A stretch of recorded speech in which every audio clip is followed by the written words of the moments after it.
ఆయనకి వెల్కమ్ చెప్తూ వెంకటరెడ్డి గారిని ఆడియో క్లియర్ గా ఉందా మీకు? ఉంది. నా వాయిస్ వస్తుందా? క్లియర్ గా ఉంది. వెంకటరెడ్డి గారు ఏం చెప్తారు? అంతిమంగా అందరి వేర్లు కూడా కేంద్రం వైపే చూపిస్తున్నటువంటి పరిస్థితి. ఇటు గవర్నర్ దగ్గర పెండింగ్ లో ఉన్నటువంటి అంశం కావచ్చు, అటు రాష్ట్రపతి దగ్గర ఉన్న పెండింగ్ లో ఉన్న అంశం కావచ్చు.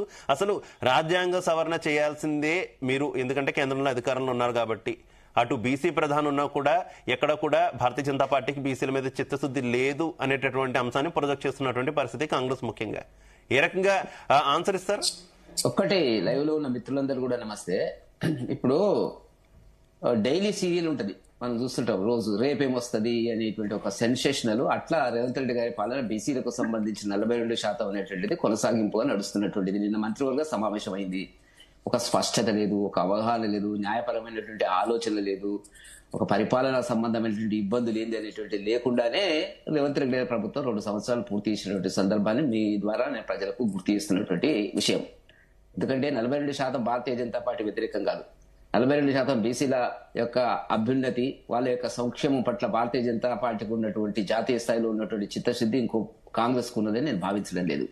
అయితే దాంట్లో అనేక అంశాలు ఉన్నాయి, న్యాయపరమైన అంశాలు ఉన్నాయి. అవన్నీ ఆలోచించకుండా కామారెడ్డిలో మాకు మేలుకొచ్చింది కాబట్టి కర్ణాటక ముఖ్యమంత్రి గారిని తీసుకొచ్చి మేము అనౌన్స్ చేసినాము. అక్కడ వచ్చినటువంటి వాళ్ళందరూ కూడా మెడలో 6 గ్యారంటీలు ఒక కార్డు వేసేసినాము, అది అమలవుతుంది అనేటువంటి పద్ధతిలో కాంగ్రెస్ ముందు చూపు లేని వ్యూహాత్మక పరిపాలన అనుభవం లేనటువంటి రేవంత్ రెడ్డి గారి ప్రభుత్వం చేస్తున్నటువంటి ఒక డ్రామాలో ఇది ఒక భాగం కిందని మేము భావిస్తున్నటువంటిది. ఇప్పుడు సర్పంచ్ ఎలక్షన్స్ ముందు పెడతామన్నారు. తెలియదు వాళ్ళకు 2026 మార్చికి వచ్చేటప్పటికి 15వ ఆర్థిక సంఘం నిధులు మురిగిపోతాయి అనేటువంటి తెలుసు కదా. ఇప్పుడు మాట్లాడుతున్నారు, మళ్ళీ ఏమంటున్నారు? దాంట్లో అక్కడ స్పష్టత ఉందా చూడండి మీరు. వాళ్ళు చెప్పినటువంటి ప్రెస్ బ్రీఫ్ చేసినటువంటి మంత్రులు ఎవరైతే 2 మంత్రులు ఉన్నారో దాంట్లో కనపడేటువంటిది నాకు అర్థమైంది ఏంటంటే, మేము పాత పద్ధతిలో వెళ్తాము సర్పంచుల వరకు, ఆ తర్వాత ఎంపీటీసీ జడ్పీటీసీ చేస్తాము. ఇప్పుడు మళ్ళీ పార్టీ పరంగా 42% ఇస్తాము, అయినా కూడా మేము డెడికేటెడ్ కమిషన్ నుంచి సమాచారం సేకరిస్తాము అనేటువంటి ఒక లిటిగేషన్ పెట్టినారు.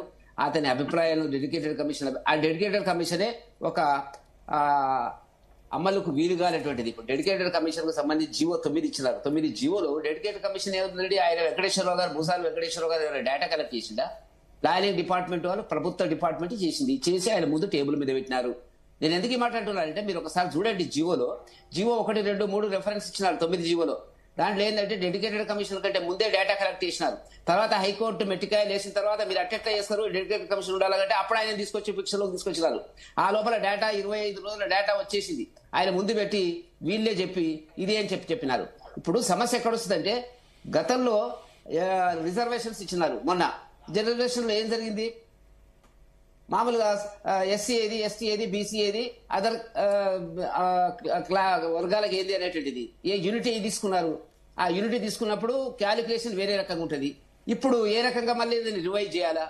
రివైజ్ చేసి 42% మేము ఇస్తాము అంటే, సపోజ్ బీసీలను మరింత ఇబ్బందులు పెట్టేటువంటి కుట్ర ఇంత పెద్ద ఎత్తున రేవంత్ రెడ్డి గారు ఎందుకు చేస్తారో మాకు అర్థమైతే లేదు.